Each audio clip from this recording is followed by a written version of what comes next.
उसका नुकसान ना हो, उस हिसाब से हम लोग चीज़ों को तरीके से करके बेचते हैं। तो ये माशाल्लाह से आप साइज़ देख रहे हो यार चूज़े का, कि प्रॉपर तरीके की पट्टी है, ये बड़ी खूबसूरत किस्म की पट्टी है। नहीं कि अगर मेरे पास जगह होती, इन फीडर लाइन्स के बारे में बताया था। खैर वो इन केजेस की फीडर लाइन्स तो नहीं थी ना, वो तो दूसरी केजेस की फीडर लाइन्स थी जो दूसरी जगह पे रखे हुए हैं। ये दूसरी जगह के केज हैं। बेहतर है, जो भी मशवरा आपके लिए होगा वो ज़रूर होगा, भले आप स्टार्ट करने वाले हो या कंटिन्यू करने वाले हों, क्योंकि अभी एक बहुत बड़ा मसला। अस्सलामुअलैकुम and welcome back to another episode. आज की दोस्तों उम्मीद करते हैं आप सब लोग खैरियत से होंगे। तो भाई ये फार्म अपडेट का 4th व्लॉग है मेरे हिसाब से, यानी सॉरी 7th व्लॉग है। और इसके अंदर बेसिकली आपको पता है कि हम लोग जो फार्म की जो छोटी मोटी चीज़ें चल रही होती हैं, जो काम होते हैं मेरे, वो मैं डेली के शेयर करता रहता हूँ। तो लास्ट वीडियो मैंने जो थी वो ऐसे बात है माइक के थ्रू रिकॉर्ड करी थी लाइव, और ये जो है ना ये इसमें वॉइस ओवर होगा। तो भाई बताइएगा ज़रूर कि कौन सी वीडियो ज़्यादा बेटर थी। और रेफरेंस के लिए मैं आपको रिमाइंड करा देता हूँ, वो वीडियो वो थी जिसके अंदर मैंने इन फीडर लाइंस के बारे में बताया था। खैर वो इन केजेस की फीडर लाइंस तो नहीं थी ना, वो तो दूसरी केजेस की फीडर लाइंस थी जो दूसरी जगह पे रखे हुए हैं। ये दूसरी जगह के केज हैं। तो अभी जो है ना भाई प्लान आज का वो ये था कि आज कुछ बर्ड्स थे मैंने वो सेल करने थे। जैसे कि आप देख रहे हो अभी ये बर्ड्स अच्छे खासे हो गए हैं माशाल्लाह से साइज़ के अंदर। और मेजॉरिटी जो ये पट्टी है तकरीबन 2.5 महीने की है, और कोई कांटेक्ट ना करे अभी तकरीबन सारी सेल हो गई है। थोड़ी बहुत है वो मैंने ज़ाहिर सी बात है कुछ दिनों के लिए रखनी है। तो अगर किसी और यानी कि चूज़े के लिए कांटेक्ट करना है तो कर सकते हैं, इसके लिए मेहरबानी नहीं करेगा। तो अभी जो है ना यार जो प्लान है सारा का सारा वो यही था। आपको पता है विजुअल के हमारे पास क्रेन होती है, तो क्रेन के थ्रू हम लोग इस चूज़े को एक एक करके शिफ्ट करते हैं। और अभी ये जो माल गया है ना ये सब पालेंगे इसको अंडे के लिए। और मेरे हिसाब से भाई अंडे के लिए ये गोल्डन फ्लॉक था। इससे बेहतरीन फ्लॉक पूरे कराची में कहीं नहीं मिलता, क्योंकि था ही नहीं ना किसी के पास। इस टाइम पे सिर्फ और सिर्फ दो दो बंदों के पास था, और वो जो दूसरा बंदा जो है वो अंडों के लिए पाल रहा है। तो ये एक एडवांटेज मिला था हमें भी। उस चक्कर में रेट भी अच्छा खासा मुनासिब मिल गया। और अल्लाह का शुक्र है, देखें जब रेट बहुत ज़्यादा बढ़ा हुआ होता है ना उस टाइम पे भी हम नॉर्मल मार्जिन पे बेचते हैं। यानी कि इस टाइम पे ब्लैक में माल बिक रहा है 1200-1300 रुपये किलो। ये लेयर अंडे देने वाली मुर्गी का रेट मैं आपको बता रहा हूँ।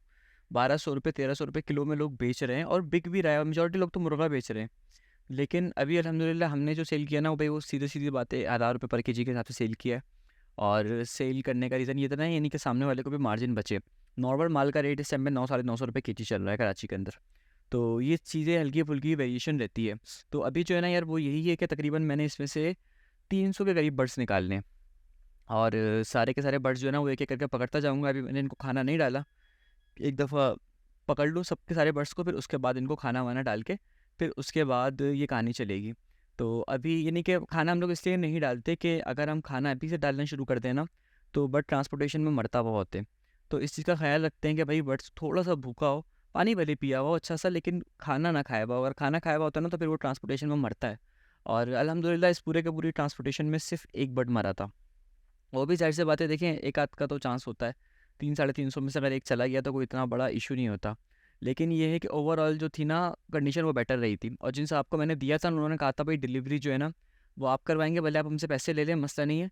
लेकिन हमने जब खुद करी थी ना लास्ट टाइम तो तकरीबन 65% बर्ड मर गया था। 65% बट अच्छा खासा बड़ा नंबर होता है। यानी कि अगर मैं कैलकुलेट करूँ 300 में 65% तो ये बन जाता है तकरीबन तकरीबन तकरीबन हम कह सकते हैं कि 200 के करीब बर्ड्स मर गए। तो ऐसा ख्याल करा करें, यानी कि जब भी शिफ्ट करा करें वो देख के शिफ्ट करा करें। हमने अपने कोर्स में भी बताया था कि कुछ चीज़ें होती हैं जो बहुत ज़्यादा इंपॉर्टेंट होती हैं शिफ्ट करते हुए। अभी जो आप देख रहे हैं ना ये सुबह सुबह का टाइम है, तकरीबन सुबह के 6:30-7 बज रहे हैं या 7:30 बज रहे होंगे। तो मेरी भी शक्ल की बहुत ज़्यादा, यानी कि मेरा भी दिमाग थोड़ा सा ख़राब हो रहा था सुबह सुबह काम करने में। पर रीज़न ये था कि बट जाना था दूर। अब मैं इसको दोपहर में शिफ्ट कर नहीं सकता, दोपहर में गर्मी होती है बहुत ज़्यादा। तो इसलिए मुझे इसको सुबह ही सुबह शिफ्ट करना पड़ा ताकि ठंडे टाइम में ये मेरे पास से निकल जाए और तकरीबन 10-11 बजे वो उनके पास पहुंच जाए। ऐसा ना हो कि यहाँ से निकले 12-1 बजे और फिर पूरी गर्मी का पीरियड गुजारे, फिर उसके पास इनके पास ये पहुँचे तकरीबन कितने बजे, यानी कि पीक के टाइम पे पहुँचे। तो अभी बट दो हिस्सों में ट्रांसपोर्ट करना था मैंने, थोड़ा सा अभी दूंगा और थोड़ा सा शाम में दूंगा। उसमें मुझे भी गैप मिल जाएगा और मौसम भी थोड़ा सा सेट हो जाएगा। तो अभी एक एक करके जैसे बातें बर्ड्स को बढ़ता जाऊँगा। मैंने ये जो बड्स सेल किया था वो मैंने आपको बताया कि मैंने वज़न के हिसाब से सेल किया था। तो इसका मैं 2 दफ़ा वेट कर लेता हूँ। एक दफ़ा अपने ऊपर जो मैंने एक स्केल रखा हुआ है और एक स्केल जो मैंने नीचे रखा हुआ है। स्केल की भी वीडियो आपको दिखा देता हूँ कि कौन से स्केल से हम लोग रिकॉर्ड करते हैं। तो ये सारी चीज़ें जो होती हैं ना यार, ये बताना चाह रहा था ना, देखें वो ये थी कि 1-2 साहब थे वो कह रहे थे कि यार अब मिस्री की दोबारा एक अपडेटेड वीडियो बनाओ। अपडेटेड वीडियो से मुराद है कि पूरी की पूरी जो 2-3 महीने की जर्नी है ना वो रिकॉर्ड करो और लास्ट में प्रॉफिट एंड लॉस का बता दो जो भी होता है, कितने फीट का बैग लगे, एक अपडेटेड वीडियो है। मैंने इस तरह की अपडेट वीडियो बनाई थी आज से तकरीबन कह सकते हैं 4 साल पहले। उसके बाद मैंने कभी भी रिकॉर्ड नहीं करी, रीज़न ये था कि यार मैंने कहा अब एक दफ़ा रिकॉर्ड हो गए तो क्या फ़र्क पड़ता है, लेकिन जब से अब तक बहुत फ़र्क आ गया है। और अब आप लोग रेकमेंड करेंगे भाई आप लोग चाहते हैं या नहीं चाहते, क्योंकि मेरे पास इंशाल्लाह व्लॉग आएगा नेक्स्ट 20 डेज़ के अंदर, नया व्लॉग। ज़ाहिर सी बात है यहाँ पे तो मैं नया व्लॉग डाल दूंगा, शिफ्ट कर दूंगा वो जो दूसरा मैंने केजेस वाला आपको दिखाया था, लेकिन नेक्स्ट व्लॉग जो आएगा ना तकरीबन 20 डेज़ बाद आएगा। और उस वो जो इंशाल्लाह ताला ने चाह रहेगा तो वो तकरीबन 3 महीने तक रहेगा। और अगर आप लोग कहते हैं अच्छा रिस्पॉन्स मिलता है तो भाई उसका मैं लास्ट में प्रॉफिट एंड लॉस भी आपको बता दूंगा, जो भी होता है वो एक नसीब की बात है। तो वो सारी की सारी अगर अपडेट देखना चाहते हैं तो मुझे बताइएगा ज़रूर, तो मैं उसके ऊपर भी रिकॉर्ड करना शुरू कर दूंगा, क्योंकि देखिए अभी सीज़न शुरू है। अगर किसी को वो 3 महीने के बाद की वीडियो भी अच्छी लगती है तो जाहिर सी बात है वो डाल सकता है। और मेरा ख्याल है भाई इस दफ़ा अगर आप लोग काम करने का सोच रहे हैं तो भाई ज़रूर करें। और क्या कहते हैं, क्योंकि देखिए इस दफ़ा रीज़न है, यानी कि आज से अगर मैं आपको थोड़ा बैकग्राउंड दूँ, आज से तकरीबन तकरीबन 9 महीने पहले या 9 महीने या साल पहले हम लोग गए थे सिनफीड के फार्म्स, यानी कराची के अंदर ये एपी के नाम से काम करते हैं।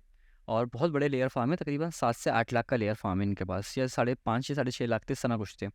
तो उनकी वीडियोस में अपलोड बना नहीं सका, लेकिन पिक्चर्स मैंने अपने फेसबुक पे अपलोड करी थी, क्योंकि रीज़न ये था ना कि वो थोड़ी सी उनकी प्राइवेसी थी, उन्होंने मना किया था यार वीडियो आप नहीं बना सकते। तो हमने नहीं बनाई, जैसे बातें सामने वाले को ब्लॉक थोड़ी कर सकते हैं। तो उसमें ये था कि यार उन्होंने कहा था मुझे वहाँ पे कि भाई इस साल जो माल का रेट है ना वो बहुत ज़्यादा हाई होने वाला है, और रीज़न उन्होंने ये बताया था कि भाई इस साल पीछे माल नहीं है। खैर हमें ये बात मजाक लगी। फिर उसके बाद ये हमारे एक सर थे, उन्होंने भी मुझे यही बात बताई कि भाई इस दफ़ा जो है ना चूज़े का रेट बहुत ज़्यादा होगा, क्योंकि पीछे हैचरीज़ नहीं है। तो इस दफ़ा मैं भी आपको ये बोलूँगा, देखिए रिसेशन का मंथ है, इस दफ़ा रेट बहुत ज़्यादा होगा, क्योंकि रीज़न सारा ये है कि पीछे इतना चूज़ा नहीं है, कंजम्पशन आगे भी लो है, लेकिन रेट भी तो मार्केट में बढ़ा है ना। और उस हिसाब से जो अच्छी चीज़ है ना इस दफ़ा की मार्केट की, भाई वो ये है कि मार्केट इस दफ़ा इंशाल्लाह स्टेबल है। यानी कि अगर आपको पूरे यूट्यूब पे देखें तो शायद 2 बंदे होंगे या एक बंदा होगा जो आपको कह रहा होगा इस दफ़ा कि आप ये काम कर लो मिस्री का। और आज से अगर आप पीछे की तरफ चले जाओ, पीछे से मुराद है कि अगर आप चले जाओ आज से तकरीबन तकरीबन 3 साल 4 साल पहले, तो आपको हर यूट्यूबर कह रहा होगा कि यार आप मिस्री का काम करो। अभी तकरीबन सब बंदे गायब हो गए, या वो कुछ और बेच रहे हैं या कुछ और कर रहे हैं। तो अब फ़ायदा इसका ये होगा ना कि देखें जो नए लोग करने वाले हैं ना, आप उनसे बच जाओगे। नए लोगों से मेरा ये कहने का मतलब नहीं है कि भाई लोग आते हैं, यानी कि ज़ाहिर सी बात है हर कोई कमाने के लिए आता है। लेकिन अगर मैं आपको नए लोगों की कहानी बताऊं, अच्छा इस बात को यही पॉज करते पहले मैं आपको ज़रा दिखा दूं कि भाई वेट कितना आया इसका। वेट अगर आप देखेंगे स्केल के अंदर तकरीबन तकरीबन 28 kg से ऊपर है। अगर 28 kg भी हम कंसिडर करते हैं इसको, तो 8 किलो जो है ना वो सीधा सीधा क्रेट का वज़न है, और रिमेनिंग जो 20 किलो है वो ज़ाहिर सी बात है माल है। तो इस हिसाब से मैं इसकी एवरेज लेके चलता जाऊँगा। और हम जो उसको शिफ्ट करते हैं ना भाई वो क्रेट्स पे प्लस पिंजरे के अंदर, ताकि सुजुकी के अंदर माल को शिफ्ट करते हैं मेजॉरिटी टाइम अगर माल ज़्यादा हुआ तो अभी ये 150 के करीब है तकरीबन। तो इसको मैंने क्रेट्स के अंदर और पिंजरे के अंदर मिला के डाला है। और फिर जो शाम में माल जाएगा उसकी जाहिर सी बात है मैं थोड़ा सा उसको भी इसी तरीके से शिफ्ट करूँगा। तो अभी देखिए माल सारा का सारा खुला खुला है, और माल रेडी टू गो है। और यानी कि इस तरह प्रॉपर वे के अंदर पैक करके केजीज़ को क्लोज करके, और अगर पॉसिबल हुआ तो कोई बंदा भी पीछे बिठवा देते हैं। यानी कि ऐसे बातें वो हम चार्ज तो नहीं करेंगे सामने वाले से, लेकिन ये है कि अपनी तरफ से बेटर करने के लिए कि सामने वाले को नुकसान ना हो, उस हिसाब से हम लोग चीज़ों को तरीके से करके भेजते हैं। तो ये माशाल्लाह साहब साइज़ देख रहे हो यार चूज़े का, कि प्रॉपर तरीके की पट्टी है, ये बड़ी खूबसूरत किस्म की पट्टी है। नहीं कि अगर मेरे पास जगह होती तो मैं इसको ज़रूर रखता अंडों के लिए, क्योंकि इस साल अंडों का रेट बहुत टाइट होने वाला है इंशाल्लाह ताला। अल्लाह ने चाहा तो फार्मर कमाएगा। तो ऐसे बात है यार, अब हम पब्लिक तो पिसेगी, लेकिन फार्मर जो है ना वो कमाएगा। और कल की तारीख के अंदर जो अंडे का रेट था वो तारीख का बुलंद तरीन रेट था, और वो रेट था तकरीबन मैं आपको बताऊं कि 320 रुपये फार्मी अंडे का रेट। तो देसी अंडे का तो रेट आपको फिर पता है कितना ज़्यादा होगा। यानी कि अभी तक का सबसे हाईएस्ट रेट था जो 320 रुपये फार्मी अंडे का रेट आया, 330 रुपये। तो ये सारी चीज़ें चलती रहेंगी। अच्छा अब हम बात कर लेते हैं पुराने टॉपिक पे, कि नया फार्मर से मुझे क्या मसला है। मुझे मसला कोई नहीं है, लेकिन नए फार्मर्स जो होते हैं ना देखें वो मार्केट ख़राब करते हैं। मैंने तो खुद 4 5 साल पहले शुरू किया था, मैं बाकी सबके लिए नया था, ऐसी बात नहीं है कि मैं उनको गलत कह रहा हूँ। लेकिन तो उस हिसाब से मैं कह रहा हूँ कि जो एक प्रोडक्शन एंड डिमांड होती है ना वो अलग ऊपर नीचे हो जाती है। यानी कि प्रोडक्शन जाहिर सी बात है पीछे इतनी ज़्यादा बढ़ गई है, उस चक्कर में जो चूज़े का रेट है वो भी बढ़ गया और बाकी चीज़ों का रेट भी बढ़ गया, लेकिन जो आगे सप्लाई है वो तो लिमिटेड ही है ना। वो उतने ही लोगों ने खाना है, यहाँ पे थोड़ा सा फ़र्क आ जाएगा 10% 20% का, तो वो एक नुकसान वाली बात होती है। खैर आप लोग अपना नसीब आजमा सकते हैं, और मेरे साथ इंशाल्लाह ये अच्छा काम है। इस दफ़ा जो मेजॉरिटी लोगों का है फोकस वो बकरे हैं, लव बर्ड्स हैं, इस तरफ लोग चले गए। इस दफ़ा फैंसी मुर्गियों पे या मिस्री मुर्गियों पे लोगों का रुझान कम है। खैर अल्लाह बेहतर करे सबके लिए, जो कहाँ जहाँ जहाँ मेहनत कर रहे हैं, और कोशिश करें कि भेड़ चाल से बचें। और इस टाइम पे आपको जो लोग दिखेंगे ना काम करते हुए वो वही दिखेंगे जो अपने काम को समझते हैं, जो टिके हुए हैं। वरना बहुत सारे लोग आपको दिखेंगे इस तरह के, अभी वो ये कर रहे हैं, बाद में वो कुछ और कर रहे हैं, वो ज़ाहिर-सी बात है उनके लिए नुकसानदेह बात है। और हो सकता है भाई वो बेहतर हो, मैं एक नॉर्मल सी बात कर रहा हूँ, अगर किसी को अच्छा रास्ता मिलता है वो कर सकता है। मैंने ज़िंदगी में 3-4 दफ़ा जंपें ली हैं अलग-अलग जगहों की, तो वो कोई मसले वाली बात नहीं है। मैं एक नॉर्मल अपना पर्सपेक्टिव दे रहा हूँ, तो किसी की दिलादारी ना हो कि कहीं वो अपने आप को लूज़र समझे, इसलिए मैंने इस बात को क्लियर कर दिया। तो आज की वीडियो इतनी सी थी यार, उम्मीद करते हैं वीडियो आपको अच्छी लगी हो। अगर वीडियो अच्छी लगी हो तो बताइएगा ज़रूर, और कमेंट में अपनी राय का ज़रूर इज़हार करिएगा। काफ़ी अच्छा लगता है जो मुझे रिप्लाई देता है यानी कमेंट करता है, उनमें से कुछ के मैं रिप्लाई दे देता हूँ, कुछ को मैं रीड कर लेता हूँ और कुछ को ज़ाहिर-सी बात है नहीं जवाब दे सकता। लेकिन साथ-साथ जो इंस्टाग्राम पे रीच करता है, इंस्टाग्राम का लिंक आपको मेरे डिस्क्रिप्शन में मिल जाएगा। वहाँ जो भी मैसेज करता है उसका रिप्लाई फ़ौरन मिलता है।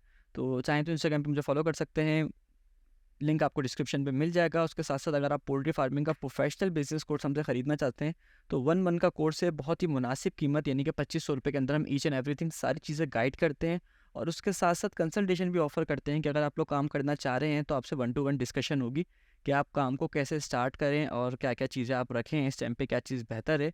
जो भी मशवरा आपके लिए होगा वो ज़रूर होगा, भले आप स्टार्ट करने वाले हो या कंटिन्यू करने वाले हों। क्योंकि अभी एक बहुत बड़ा मसला चल रहा है, वो ये मसला चल रहा है कि लोगों की मुर्गियाँ अंडों पर नहीं आई हैं। मुझे लोग मैसेज कर रहे हैं, यार 6 महीने की मुर्गी अंडे पे नहीं आई, 5.5 महीने की नहीं आई, एक साहब की तो 8 महीने पे नहीं आई। और कमाल की बात है कि ये वही मुर्गी है जो मेरे पास 4.5 महीने पे लेइंग पर आ चुकी है। माशाल्लाह से उसकी वीडियो मैं अल्लाह ने चाहा तो नेक्स्ट के अंदर ज़रूर अपलोड करूँगा और उसकी वीडियो मैं आपको दिखा भी रहा हूँ, यानी कि जिनके मैं अंडे कलेक्ट कर रहा हूँ। तो मिलते हैं अपने नेक्स्ट एपिसोड में यार, तब तक के लिए अस्सलाम वालेकुम।